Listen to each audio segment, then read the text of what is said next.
जय हिंद दोस्तों, मैं विकास सिंह आपके अपने परिवार गुरुजी वर्ल्ड विद कंप्यूटर में आपका तहे दिल से स्वागत करता हूं। आज मैं आप लोगों के बीच लेकर प्रस्तुत हूं बाल मनोविज्ञान का एक नया टॉपिक, विकास के सिद्धांत। चलिए हम स्टार्ट करते हैं अपने टॉपिक को। Principle of development. विकास की प्रक्रिया एक जटिल प्रक्रिया है जो जन्म से लेकर जीवन पर्यंत तक चलती है। जब बालक जन्म लेता है अर्थात गर्भावस्था में होता है, अर्थात वह जब बालक माँ की कोख में 9 वर्ष का होता है तब से उसका विकास चलता है। और वह विकास शैशवावस्था से होते हुए जब वह जन्म से 6 वर्ष तक, बाल्यावस्था से होते हुए 6 से 12 वर्ष तक, किशोरावस्था से होते हुए 12 से 18 वर्ष तक और प्रौढ़ावस्था से हुए 18 से के बाद अर्थात जीवन पर्यंत तक चलता रहता है।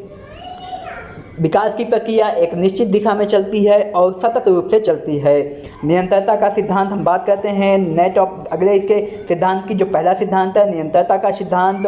दोस्तों, विकास की प्रक्रिया कभी रुकने वाली प्रक्रिया नहीं होती, अर्थात वह जन्म से लेकर मृत्यु तक चलती है। जब बालक छोटा होता है तब उसका से डेवलपमेंट होकर के जब उसे अंतिम जब तक सांसें रहती हैं, जब तक वह जीवित रहता है तब तक उसका डेवलपमेंट होता रहता है। हम बात करते हैं बालक का जो स्ट्रक्चर बनता है, जो बालक का जन्म होता है वह अर्थात पिता के स्पर्म और माता के अंड से अर्थात ओव्यूम से दोनों के निषेचन प्रक्रिया से जो परिणाम निकलता है उसमें मानव रूपी बच्चे का प्रोडक्शन होता है और वह अंड से फिर वह एक बालक मानव रूपी रूप लेता है और उसका डेवलपमेंट होता है। अब आगे चलते हैं हम एकीकरण का सिद्धांत। एकीकरण के सिद्धांत में हम बात करते हैं दोस्तों, अर्थात एकीकरण के सिद्धांत में प्रिंसिपल ऑफ यूनिफॉर्म विकास की प्रक्रिया एक रूपता दिखाई देती है, चाहे व्यक्तिगत भिन्नता क्यों ना हो। वह बालक चाहे हमारे देश का हो, चाहे वह अफ्रीका का हो, चाहे वो अमेरिका का हो, चाहे वो यूरोप का हो, वह 1 साल का बालक है तो उसके जो विकास की प्रक्रिया होगी सभी तरह के देशों में समान रूप से चलती है। 1 साल का बालक जो प्रक्रिया यहाँ करेगा जो वो वहाँ प्रक्रिया वहाँ भी करेगा, वो चाहे वह यूरोप का हो चाहे अमेरिका का हो। और वो 2 साल का होगा तो वो भी वही प्रक्रिया करेगा। तो इसीलिए हम कहते हैं एक रूपता का सिद्धांत, प्रिंसिपल ऑफ यूनिफॉर्म। उसके डेवलपमेंट का जो एक यूनिफॉर्म प्रोग्रेस है वो हर जगह लागू होता है। दोस्तों, अब हम बात करते हैं अगले सिद्धांत की, बाहरी नियंत्रण के आंतरिक नियंत्रण का सिद्धांत। दोस्तों, principle of outer control to inner control.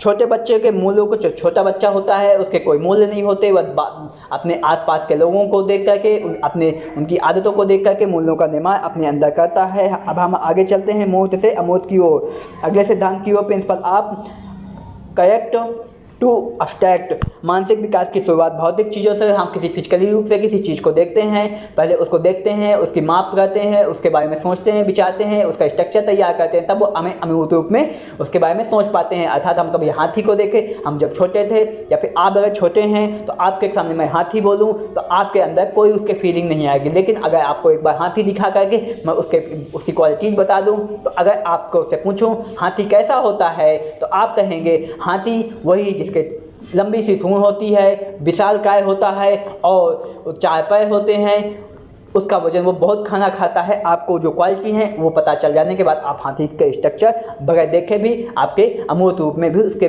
Characteristics बता देंगे। दोस्तों, इसके बाद हम चलते हैं एकीकरण का सिद्धांत, प्रिंसिपल ऑफ इंटीग्रेशन। इस सिद्धांत के अनुसार बालक पहले संपूर्ण किसी चीज़ को संपूर्ण रूप में देखता है, फिर उसके पहले वह बालक अगर किसी वृक्ष को देखता है तो वृक्ष को देख करके ये नहीं कहेगा कि इसमें, पहले आप उसे तना नहीं बताएंगे, पहले बताएंगे कि ये वृक्ष है। और वृक्षों की जब वृक्ष है या फिर बॉडी पार्ट है, आप अपनी बात कर लीजिए, पहले कहेंगे ये बॉडी है, बॉडी के बॉडी पार्ट आपके बाद में बताएंगे। अर्थात वह पहले किसी संपूर्ण चीज़ को देखता है फिर उसके पार्ट को बाद में देखता है। अगर वह अपने पहले बॉडी को कंट्रोल करता है फिर अपने अंगों के द्वारा प्रक्रिया करता है। अब हम आगे चलते हैं एकीकरण के सिद्धांत के बाद हम सामान्य से विशिष्ट के विकास का सिद्धांत। इस सिद्धांत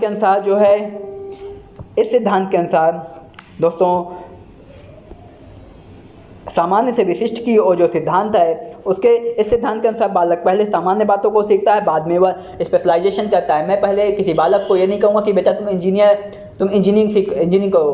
पहले वह दैनिक जीवन की चीज़ों को सीखता है, उनमें संतुलन बताता है, फिर आगे की चीज़ें वह मैथ के कैलकुलेशन सीखता है। मैथ के कैलकुलेशन बाद में सीखेगा, पहले वह गिनती सीखेगा, गिनती में वह जोड़ घटाना सीखेगा, फिर वह जा कर के आगे के कैलकुलेशन जो होते हैं उनको वह सीखेगा।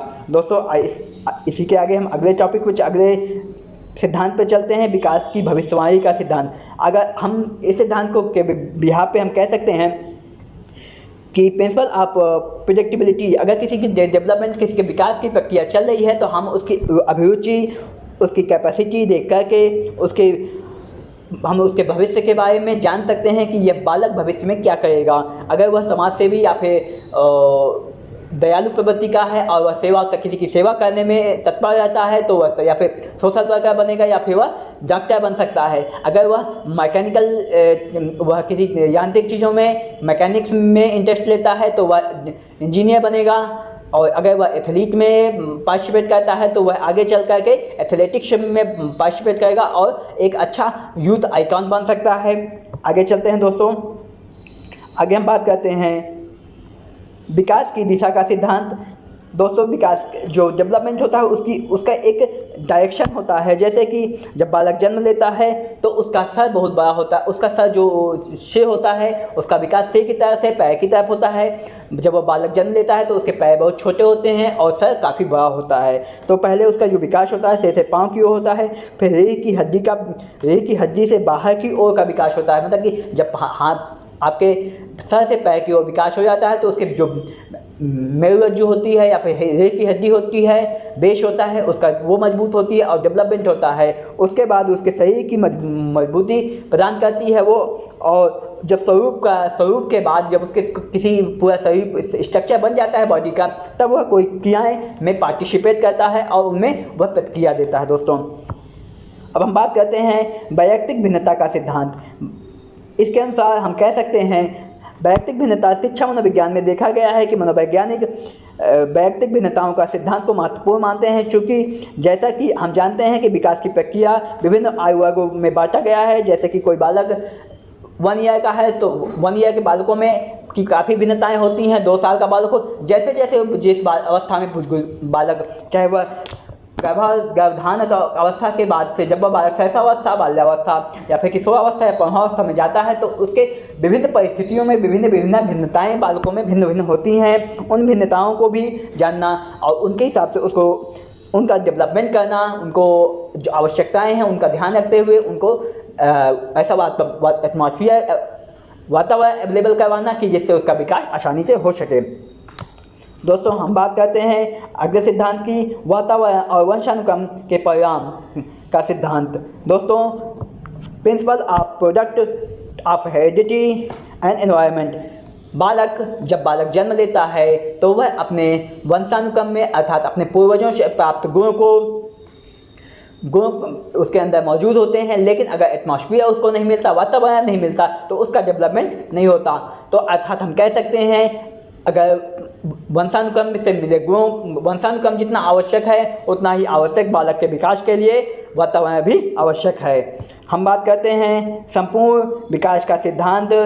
संपूर्ण विकास के सिद्धांत है प्रिंसिपल ऑफ टोटल डेवलपमेंट की बात करते हैं। टोटल डेवलपमेंट के शिक्षा मनोविज्ञान में बालक के सर्वांगीण विकास की बात की है। गांधी जी ने कहा है बालक का शारीरिक, मानसिक, नैतिक, चारित्रिक और सभी प्रकार के विकास का, वह आर्थिक रूप से भी मजबूत हो, उसका सर्वांगीण विकास ही शिक्षा का मेन मतलब होता है। उन्होंने ऐसा बोला है।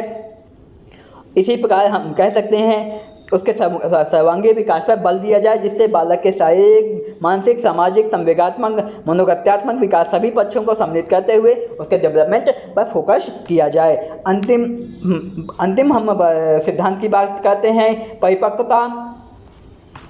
परिपक्वता व अधिगम का सिद्धांत। दोस्तों इस सिद्धांत के अंतर्गत हम बात करते हैं कि वृद्धि और विकास की प्रक्रिया वास्तव में परिपक्वता और अधिगम का विकास होता है। अर्थात जैसे जैसे हम किसी चीज़ पे अनुभव प्राप्त करते हैं, उस चीज़ का जैसे जैसे हम किसी चीज़ को सीखते हैं, उसमें हमें टाइम वेस्ट करते हैं, उसको सीखने की कोशिश करते हैं, उसमें हमें अनुभव प्राप्त होता है और हम उसमें परिपक्वता प्राप्त करते हैं, मतलब अधिगम को वह हम उस काम को आसानी से कर लेते हैं। आज के लिए दोस्तों यह आपके सिद्धांत थे विकास के, आज इनको हमने डिटेल में डिस्कस किया है। अगले लेक्चर में मैं इसके आगे के पाठ्यक्रम को लेकर आप लोगों के सामने प्रस्तुत होऊंगा। मैं अपने भारत के भविष्य निर्माणकर्ताओं को उनके उज्जवल भविष्य की कामना करता हूँ। वह भविष्य में टीचर बन करके जो बच्चे हैं उनके भविष्य का निर्माण करें और उनके उज्जवल भविष्य को अच्छा से अच्छा बनाएं और अपने जो उनके एम हैं उसको पूरा करें। मैं अपनी बारी को इसी बात के साथ विराम देता हूँ। नए लेक्चर में आपसे फिर मुलाकात होगी। तब तक के लिए दोस्तों जय हिंद,